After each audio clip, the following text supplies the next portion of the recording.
That's an ambassador car. Full కాన్ఫిడెంట్గా ఉంటారు ఆయన. ఓయా సార్ ఒక కారు కావాలంటే జనరల్గా ఒక కారు తీసుకొస్తాం ఎవరో వాళ్ళని అడిగి. బోట్ ఇమాజిన్ ఆన్సర్ సార్ బోట్లో చేసేద్దామంటే వీళ్ళని ఎక్కించడానికి చేసాం. ఓకే సరే మన సముద్రం మన కంట్రోల్ అంటే సపోజ్ ఈ ఫ్లోర్ అంతా సముద్రం మనం క్రియేట్ చేసుకున్నాం, వెళ్తున్నారు. షూటింగ్కి వెళ్ళాం గోవాకి. గోవా వెళ్తే అక్కడ రంగుల బోట్లు, నా కలర్ బోట్లు కాదు అవి, నా ఓల్డ్ కొంచెం ఎర్తీ టోన్స్ బ్రౌన్ కలర్ బోట్స్, అలాంటి బోట్లు కావాలి మనకి. అక్కడ అన్ని రంగులు కొత్త పైగా మోడర్న్ బోట్స్, ఫైబర్తో చేసిన బోట్స్, వుడెన్ బోట్స్ కాదు అవి. ఏంటంటే లేదు నేను మన బోట్ తీసుకొచ్చాం అన్నారు. సరే ఇది నిజమైన సముద్రం అండి. మనదేంటంటే దానికి బోట్ లాక్కొచ్చి మోటార్ ఒకటి పెట్టి బిగిచేసి పద వెళ్దామంటున్నారు. వెళ్ళాము యాక్టర్లు తీసుకొని మరి ఈత వచ్చా సార్? ఇంకొంచెం ధైర్యం ఉంటుంది. వెంట మిడిల్ ఆఫ్ ది సీ ఈ బోట్తో అసలు he probably has and one of the biggest assets for Devara. 3 cinema వచ్చినప్పుడు బ్యాక్గ్రౌండ్ స్కోర్ పెట్టుకొని ఫుల్ ఇంటుండే ఆ టైంలో Anirudh. And I was waiting, మీరు అనిరుద్ నేను పూజ అయినప్పుడు కూడా ఫుల్ హ్యాపీ అయిన ఉండే అరవింద్ సమేతకి. ఓకే ఫైనల్లీ మా విజువల్ మా స్పీకర్ 2 కలిసినాయి అనుకుంటుండే. But definitely when Anirudh came on board for this film I was the first person.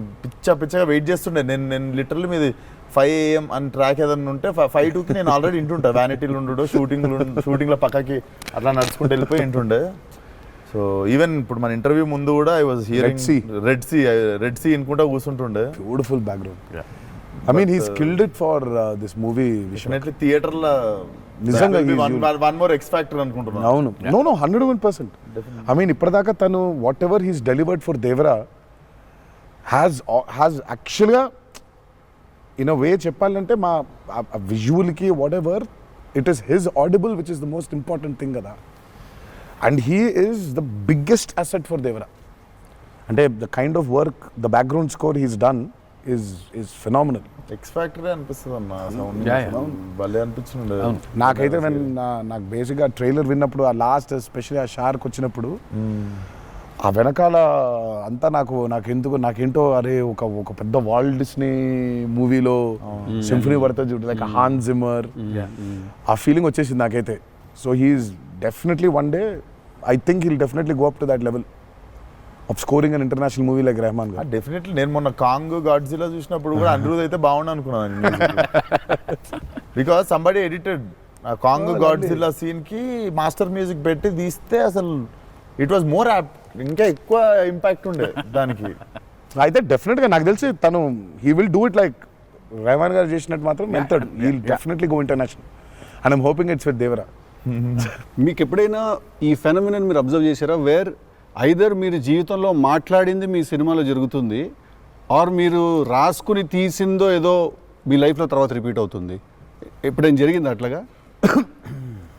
మీరు అనుకుందో లేకపోతే మీరు బాగా మేనిఫెస్ట్ చేస్తుందో? ఇట్స్ ఎన్ థింగ్ అన్న టుడే మేనిఫెస్ట్ అనేది. నేనైతే చూసిన ఒకటే మేనిఫెస్ట్ జాన్వి. ఆ అమ్మాయి అనుకుంది చెయ్యాలని. ఆ అమ్మాయి ఎలా వచ్చిందో మాకు కూడా తెలియదు. అంటే మేము ఇంకా అప్పటికి రాస్తున్నాము, ఇంకా క్యారెక్టర్ రాస్తున్నాడు అయినా ఇంకా ఎవరిని అనుకోవట్లేదు. ఆ అమ్మాయేమో నేను చెయ్యాలని చెప్పింది. అసలు we weren't even in a space of okay ఈ అమ్మాయి అయితే బాగుంటుంది, ఈ అమ్మాయి అయితే బాగుంటుంది. ఫైనల్గా డి డే వచ్చి ఇప్పుడు సరే మనం ఇప్పుడు హీరోయిన్ ఫైనల్ చేయాలని, కానీ ఇద్దరు నోట్లకి వెళ్ళి జాన్వి తప్ప వేరే మాట రాలేదు. అంతలా మేనిఫెస్ట్ చేసింది ఆ అమ్మాయి. కానీ నువ్వు ఇందాక చెప్పింది నువ్వే నాకు అర్థం అవట్లేదు. ఏదన్నా చెప్పింది జరిగింది, జరగబోయేది తెలుస్తుంది. కాదు మనం జీవితంలో ఇప్పుడు ఏదైనా మాట్లాడుకున్నా, ఏదైనా మనం కాన్వర్సేషన్ చేసినా ఏదైనా అది అవుతుంది.